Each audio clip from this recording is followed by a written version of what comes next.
नई तकनीक ने सोना उपजाया, उन्नत बीज से जादू है छाया।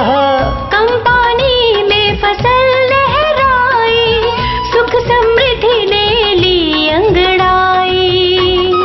अब तो मुट्ठी में है आसमान, मुट्ठी में है आसमान, मुट्ठी में है आसमान।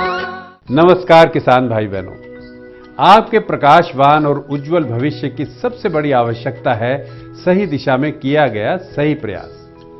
देखिए, लक्ष्य तभी मिलता है जब रास्ता सही हो। इसी उद्देश्य से प्रेरित होकर हम आपके लिए लेकर आए हैं कार्यक्रम मुट्ठी में है आसमान।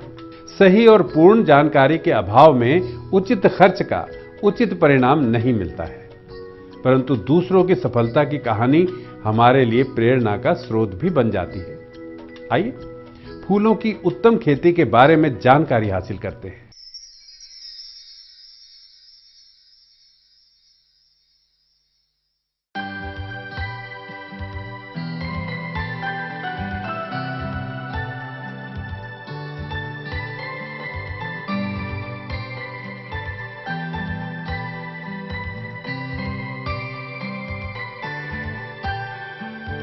भारत में पुष्प की खेती एक लंबे अरसे से होती आ रही है, लेकिन आर्थिक रूप से लाभदायक व्यवसाय के रूप में पुष्पों का उत्पादन पिछले कुछ वर्षों से ही प्रारंभ हुआ है।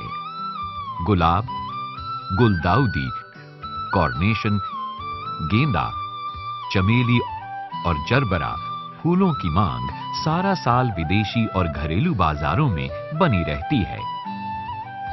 मध्यम वर्ग के जीवन स्तर में सुधार और आर्थिक संपन्नता ने पुष्प बाजार के विकास में महत्वपूर्ण योगदान दिया और फूलों की खेती को एक विशाल बाजार का स्वरूप प्रदान किया है। भारत ने पुष्प उत्पादन में उल्लेखनीय प्रगति की है। फूलों को खुशहाली का प्रतीक भी माना गया है। ट्रेडिशनल खेती है वो आज की तारीख में वो प्रॉफिटेबल नहीं रही है, क्योंकि इसमें बहुत सारी परेशानियां आ रही हैं। तो उन परेशानियों से निपटने के लिए ये जो दूसरी डाइवर्सिफाइड खेती है, जिसमें पॉलीहाउस हमने जो लगा रखे हैं वो भी शामिल है, ये हमने इसीलिए ये प्रयोजन किया है कि उसकी अपनी इनकम को उसमें इजाफा किया, उसमें बढ़ावा किया जाए थोड़ा। भारत में कई कृषि जलवायु क्षेत्र हैं जो नाजुक और कोमल फूलों की खेती के लिए अनुकूल हैं। उदारीकरण के पश्चात पुष्प कृषि के वाणिज्यिक उत्पादन में गतिशील बदलाव देखा गया है। वर्ष 2012-2013 में फूलों की खेती के लिए 232.74 हजार हेक्टेयर क्षेत्र था, जिसमें से शिथिल फूलों का उत्पादन 1.729 मिलियन टन हुआ और खुले फूलों का उत्पादन 76.73 मिलियन टन हुआ। फूलों की खेती वाले राज्य हैं मध्य प्रदेश, गुजरात, पंजाब, हरियाणा, आंध्र प्रदेश, उड़ीसा, झारखंड, उत्तर प्रदेश, छत्तीसगढ़, पश्चिम बंगाल, कर्नाटक और महाराष्ट्र। फूलों की उपज भूमि की उर्वरा शक्ति, फसल की देखरेख एवं प्रजातियों पर निर्भर करती है। खेती करते समय उन्होंने बस मेन 2-3 चीज कही है। जैसे एक तो उसमें उनको फर्टिलाइजर टाइमली अच्छे से देना चाहिए ताकि फ्लावर में स्ट्रेंथ अच्छा मिले, उसकी क्वालिटी अच्छी ग्रो हो। भारत में अब फूलों की खेती को एक विकास उद्योग के रूप में देखा जा रहा है। फूलों की खेती के विकास के लिए सरकार की ओर से शुरू की गई एकीकृत बागवानी विकास मिशन कृषि उत्पादों के चौमुखी विकास की केंद्रीय वित्त पोषित योजना है। Mission for integrated development of horticulture के तहत जो लोग लिली की या दूसरे फूलों की खेती करना चाहें, उनके लिए पहली बात तो है कि ग्रीन हाउसेस के लिए हम आर्थिक अनुदान देते हैं। वो डिपेंड करता है कि वो किस तरह का ग्रीन हाउस बनवा रहा है, या वो कूलिंग सिस्टम वाला है जिसमें फैन और पैड लगे हों, या नेचुरली वेंटिलेटेड उस तरह का ग्रीन हाउस हो। तो उस पर कौन से साइज़ का ग्रीन हाउस होगा, उसके लिए डिफरेंट तरह के रेट्स हैं। सब्सिडी लोगों को हम अवेलेबल करवाते हैं। सरकार के प्रोत्साहन से किसानों का रुझान पॉली हाउस की ओर बढ़ा है। वाणिज्यिक स्तर पर पॉली हाउस में इनकी संरक्षित खेती भारत में अपेक्षाकृत नई है। पॉली हाउस के माध्यम से खेती करने वाले किसानों की आर्थिक दशा तेजी से बदल रही है। विभाग वालों जी पोलियो विभाग द्वारा एनएचएम के तहत पॉली हाउस के लिए सब्सिडी दी जा रही है। एक जमींदार एक कनाल से लेकर 1 एकड़ तक पॉली हाउस बना सकता है।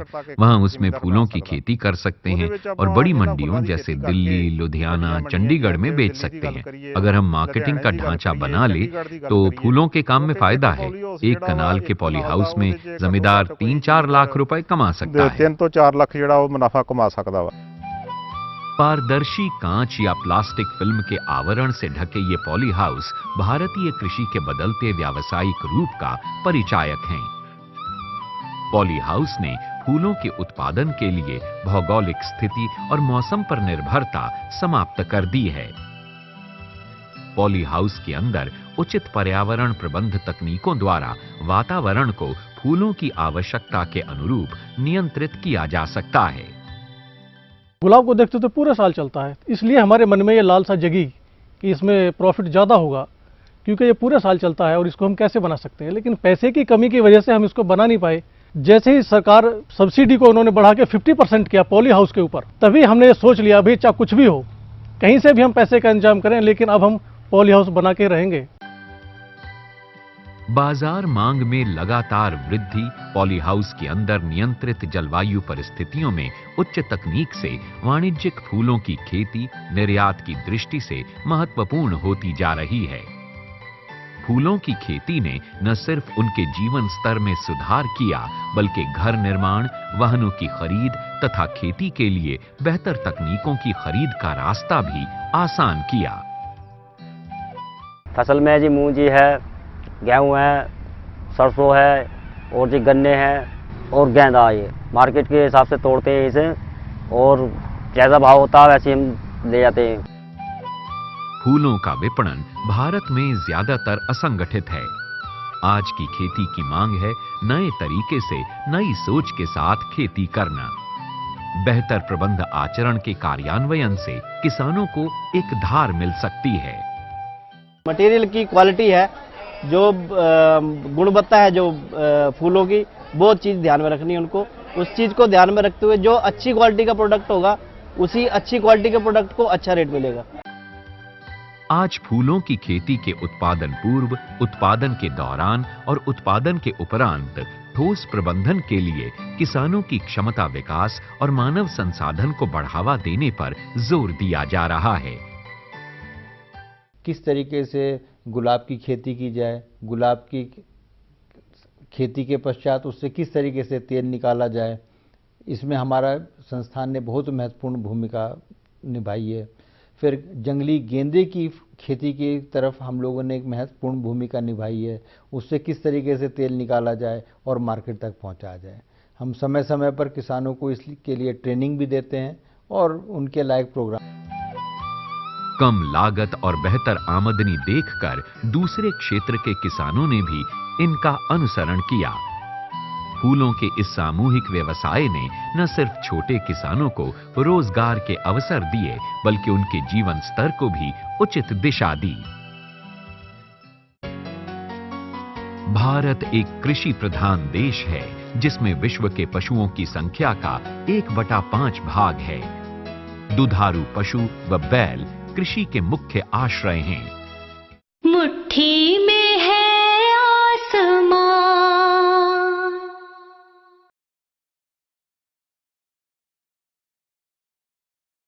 मुट्ठी में है आसमान।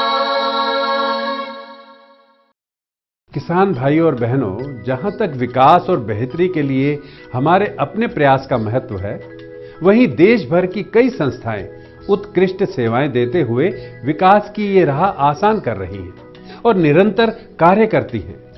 दोस्तों, समृद्ध खेती की राह आसान करते हुए कई ऐसी संस्थाएं हैं जो किसान भाइयों के मार्गदर्शन का काम करती हैं।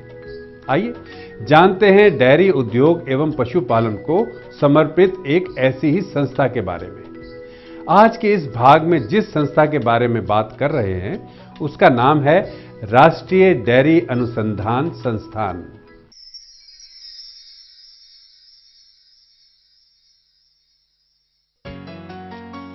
भारत एक कृषि प्रधान देश है जिसमें विश्व के पशुओं की संख्या का 1/5 भाग है।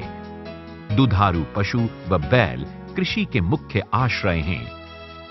हमारे देश में डेयरी विकास की प्रगति के लिए पूर्ण रूप से समर्पित राष्ट्रीय डेयरी अनुसंधान संस्थान एक ऐसा संस्थान है जो डेयरी विकास योजनाओं को सफल बनाने के लिए विकसित तकनीकों और अपनी सेवाओं से लाखों दुग्ध उत्पादकों और उपभोक्ताओं को लाभ पहुंचा रहा है।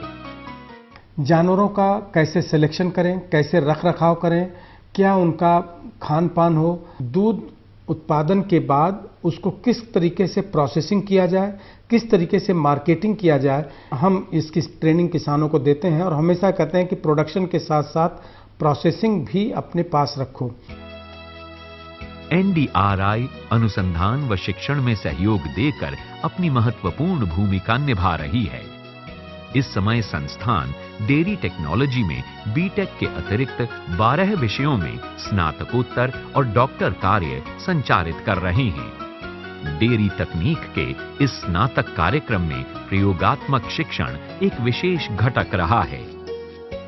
60,000 लीटर दूध प्रतिदिन संसाधित क्षमता वाला मॉडल डेयरी प्लांट छात्रों को दुग्ध प्रसंस्करण के हर पहलू के बारे में प्रशिक्षण देने के लिए समर्पित है, ताकि हमारे विद्यार्थी डेयरी विकास के कार्यक्रम में भली भांति अपना योगदान दे सकें। सर्वप्रथम डेयरी विज्ञान के अनुसंधानों को प्रयोगशाला में जांचा व परखा जाता है, फिर उन तकनीकों को कृषकों तक पहुंचाया जाता है ताकि वे इनको अपनाकर अपने व्यवसाय से भरपूर लाभ प्राप्त कर सकें। हमारा सबसे महत्वपूर्ण काम इस समय जो चल रहा है वो दूध में मिलावट को अति शीघ्रता से पता लगाने के लिए चल रहा है, क्योंकि आपने देखा होगा कि दूध में जब मिलावट होती है, जब तक उसको पता नहीं लगाया जाए तब तक उसमें रोकथाम नहीं हो सकती। संस्थान का लक्ष्य है दुग्ध उत्पादन, डेयरी पशु प्रबंधन, डेयरी पशुओं की अनुवांशिकी में सुधार, दुग्ध प्रसंस्करण की नई तकनीक एवं नए नए उपकरण को डिजाइन करना, दुग्ध उद्यमियों को आत्मनिर्भर और दुग्ध व्यवसाय को लाभदायक बनाने के लिए ये संस्थान प्रयासरत है। डेयरी पशुओं पर किए जा रहे अनुसंधानों के द्वारा गाय की नई संकर प्रजाति विकसित की गई, जो भारतीय जलवायु एवं कृषि परिस्थितियों के समानुकूल है। हमारी अपनी देसी नस्ल के पशु हैं जो कि हमारे वातावरण को अच्छी तरह सहन कर सकते हैं, विपरीत परिस्थितियों को। तो ऐसे पशुओं को ब्रीडिंग करने की जरूरत है और सिलेक्शन करने की जरूरत है, जिससे कि किसान भाई उससे अधिक उत्पादन ले सकें। राष्ट्रीय डेयरी अनुसंधान संस्थान के वैज्ञानिकों ने 6 फरवरी 2009 को भैंस का क्लोन विकसित किया। गरिमा क्लोन्ड कटड़ी का जन्म विश्व स्तर का कीर्तिमान है, जो भारतीय पशु विज्ञान में एक अनोखी आशा लेकर आया है। एक तरह से जीरोक्स मशीन में रख के उसकी 2 कॉपियाँ, 5 कॉपियाँ, 10 कॉपियाँ, 20 कॉपियाँ, इवन 100 कॉपियाँ ऐसे बन सकती हैं। तो उससे क्या है कि अच्छी दुधारी भैंसें ज़्यादा बन जाएंगी और जो कम वाली हैं उनकी कॉस्ट पे, मतलब बच्चा वो पैदा करेंगी, पर जो बच्चा पैदा होगा वो ज़्यादा दूध वाला होगा। NDRI ने पशुओं के लिए संतुलित आहार और पशु चारे को विकसित किया है। संस्थान के प्रयास से अधिक उपज देने वाली प्रजाति का विकास तथा उच्च पोषण एवं समय पर तैयार होने वाली चारा फसलों की प्रजातियां तैयार करने पर विशेष ध्यान दिया जा रहा है। हवा से पूरी तरह से जितना भी चारा है उसको मुक्त कर देना है। इस तरह से प्रिजर्व करने के लिए जब हम इसको रखते हैं, 45 दिन बाद हमारे पास साइलेज एनिमल के खाने के लिए रेडी होता है। साइलेज का प्रयोग करके और पशु के जो फाइबर रिक्वायरमेंट है उनको पूरा कर सकता है। डेयरी प्रसंस्करण के विभिन्न क्षेत्रों में इस संस्थान ने दुग्ध और दुग्ध आधारित मिठाइयां, पनीर और लस्सी आदि अनेक प्रकार के खाद्य पदार्थ यहां तैयार किए हैं। हमारे संस्थान ने जो तकनीक विकसित की हैं, उन तकनीक को कैसे वो अपना सकते हैं, एक बिजनेस एंटरप्राइज की तरह कैसे उसको कर सकते हैं, उसके लिए क्या गाइडेंस चाहिए, क्या मार्गदर्शन चाहिए, वो हम प्रोवाइड करते हैं। साथ ही हम जो है फंडिंग एजेंसीज जितनी भी हैं जहां से लोगों को रोजगार के लिए ऋण उपलब्ध हो सकता है, उन फंडिंग एजेंसीज के साथ भी लोगों को टाई अप करवाने का काम करते हैं। संस्थान के पास 2000 से ज्यादा डेयरी पशु हैं। यहाँ गाय, भैंस, बकरी व अन्य पशु हैं जो दूसरे अनुसंधान कार्यों के काम आते हैं। गाय और भैंस के कृत्रिम गर्भाधान के लिए अत्याधुनिक प्रजनन अनुसंधान केंद्र हैं। सांड की उर्वरता एवं आनुवांशिक श्रेष्ठता का गाय एवं भैंसों की उत्पादन और पुनरुत्पादन क्षमता को बढ़ाने में महत्वपूर्ण भूमिका है। ये केंद्र वीर्य प्रसंस्करण, मूल्यांकन, संरक्षण और वितरण का कार्य करता है। इनकी सिलेक्शन क्राइटेरिया है अच्छा नस्ल का, अच्छा दुग्ध उत्पादन क्षमता वाले मादाओं के मेल को रेयर करके हम लोग उसका सीमेन उपलब्ध करवा रहे हैं। कृषकों को दुग्ध उत्पादन, फसल उत्पादन एवं पशुपालन से जुड़ी नवीनतम तकनीकों की जानकारी प्रदान करने हेतु पशु चिकित्सा केंद्र, महिला कृषि दिवस और खेत प्रदर्शन आदि आयोजित किए जाते हैं। फार्मर से पूछते हैं कि आपकी प्रॉब्लम्स क्या क्या है। 80% के आसपास हम डेयरी फार्म कवर करते हैं, जिसमें पशु प्रजनन है, पशु स्वास्थ्य है, पशु आहार है, पशु का रखरखाव है, पशुओं से बीमारी बचाव है। इस पर विस्तार से चर्चा करते हैं। विस्तार कार्यकलापों का मूल उद्देश्य डेयरी उत्पादन तकनीकों को कृषकों में प्रचारित और प्रसारित करना है। डेयरी शिक्षण कृषकों के द्वार नाम से सफल अभियान चलाया जा रहा है। ये बार बार समझाते हैं कि किस प्रकार जो है पशु सीमन कंसीव करता है, ईट में कब आता है, कब उसको सीमन देना चाहिए, सीमन कैसा होना चाहिए, किस सांड का है, उसकी माँ का रिकॉर्ड कितना है, ऐसा जानकारी बहुत जरूरी है। एनडीआरआई द्वारा अपनाए गए विशेष कार्यक्रमों के माध्यम से कृषक समुदाय की आर्थिक समृद्धि बढ़ाने में महत्वपूर्ण योगदान मिला है। परंपरागत फसलों के मुकाबले सब्जी वाली फसलें हमेशा से ही ज्यादा मुनाफा देने वाली साबित होती आई हैं। मुट्ठी में है आसमान,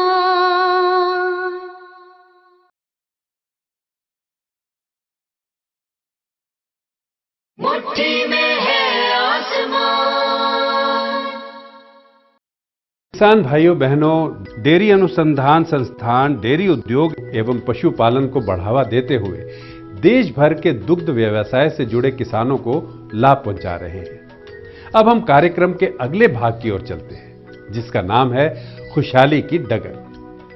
किसान अपनी अनूठी समझ और सोच का प्रदर्शन करते हुए नई तकनीक की शुरुआत करते हैं तो उन्हें तो लाभ मिलता ही है, दूसरे किसान भी इन तकनीकों को अपनाकर लाभ प्राप्त कर सकते हैं।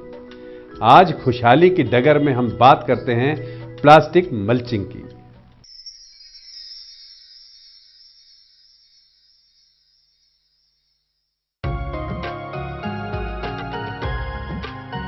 परंपरागत फसलों के मुकाबले सब्जी वाली फसलें हमेशा से ही ज्यादा मुनाफा देने वाली साबित होती आई हैं। उन्हें वैज्ञानिक और उन्नत तरीकों से उगाया जाए, इसके लिए जरूरी है मेहनत और जोखिम उठाना और सही जानकारियां मिलना, जो आमतौर पर कृषि विश्वविद्यालयों और संस्थाओं के माहिर ही दे पाते हैं। सब्जी उत्पादन या बागवानी करने के लिए एक नई पद्धति इजाद की गई है, जिसे प्लास्टिक मल्चिंग कहते हैं। मिट्टी की सतह को किसी भी प्रकार की सामग्रियों से ढकने की विधि को मल्चिंग कहते हैं।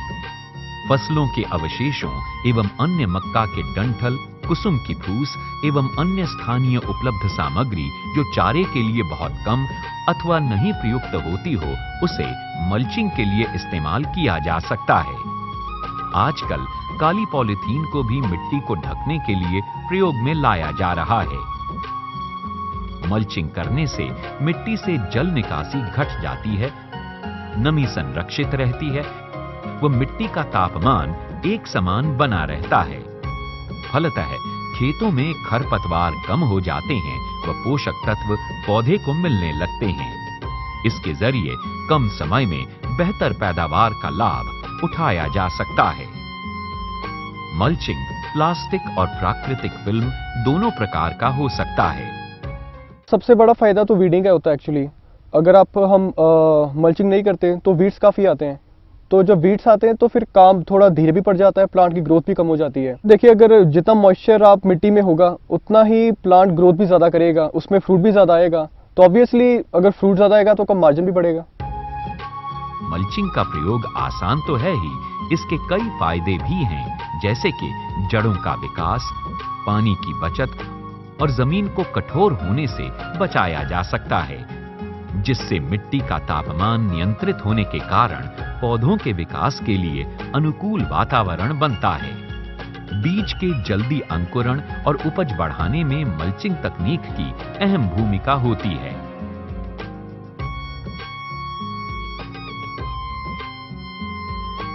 सब्जी के खेतों या बागानों में प्लास्टिक मल्चिंग का प्रयोग करने के लिए सबसे पहले आवश्यकता होती है खेत को तैयार करने की।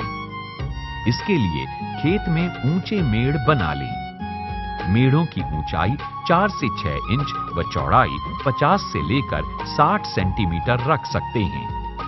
इसके साथ ही इसमें ड्रिप या टपक सिंचाई पद्धति का प्रयोग होता है, जिसके लिए हम मेड़ों के बीचों बीच ड्रिप लाइन बना लें। इस पद्धति में विशेष रूप से इनलाइन ड्रिपर्स का प्रयोग होता है।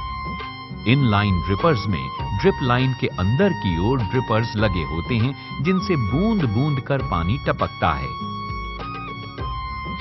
सामान्यतः 2 ड्रिप की दूरी 30 से 45 सेंटीमीटर होती है। इसके बाद प्लास्टिक फिल्म का प्रयोग किया जाता है। यह प्लास्टिक साधारण नहीं बल्कि पराबैंगनी अवरोधक प्लास्टिक होती है, जिस पर सूरज की पराबैंगनी किरणों का दुष्प्रभाव नहीं पड़ता है। यह फिल्म लगभग 120 सेंटीमीटर चौड़ी होती है। इसके बाद टेप की सहायता से बिछी हुई फिल्म पर निशान बना लें। निशान लगाने के बाद फिल्म में छेद कर लें। ध्यान रहे कि 2 पौधों के बीच की दूरी लगभग 60 सेंटीमीटर हो। छिद्र कम से कम 3 इंच का हो या इतना बड़ा अवश्य हो कि पौधा कहीं से भी उसके संपर्क में न आए। शुरुआती दिनों में कम से कम 2 घंटों के लिए ड्रिप सिंचाई करें। इस तकनीक से पानी की बचत तो होगी ही, खरपतवार भी नहीं उगेंगे, जिससे खरपतवार को निकालने के लिए किया गया व्यय बचेगा। इस तकनीक में पौधे समय से पहले बढ़ते और अंकुरित होते हैं, क्योंकि पानी और सूर्य की किरणें सीधे पौधों पर केंद्रित होती हैं और खरपतवार न होने से उन्हें पूरा पोषण मिलता है। तो इस तरह फसलों को सुरक्षा और किसानों को मुनाफा मिलता है। तो देखा आपने किस तरह प्लास्टिक मल्चिंग से हमें विशेषकर सब्जी की खेती में कितने फायदे होते हैं। पौधों को पूरा पोषण मिलता है और श्रम पर लगने वाली लागत में बचत होती है। पौधे के शीघ्र विकास का फायदा हमारे किसान भाइयों को मिलता है। दर्शकों, स्वयं हमारे प्रयास में एक और हाथ शामिल हो जाए, हमें सही राह पर चलने वाला एक भरोसेमंद साथी मिल जाए और हमारे कदमों के साथ कुछ और कदम चलें, तो निश्चय ही हमें खुशी मिलेगी और रास्ता आसान हो जाएगा। हम यूं ही आगे भी आपकी डगर को आसान बनाते जाएंगे और आपके लिए लाएंगे लाभप्रद जानकारी और प्रेरक प्रयासों का पिटारा, जिसका नाम है मुट्ठी में है आसमान। तो दोस्तों, इसी के साथ हमें दीजिए इजाजत। नमस्कार। केरल, देश का सबसे खूबसूरत राज्य। पर्यटकों के लिए केरल जहां आकर्षण का केंद्र है, वहीं एक आदर्श विश्राम स्थल है।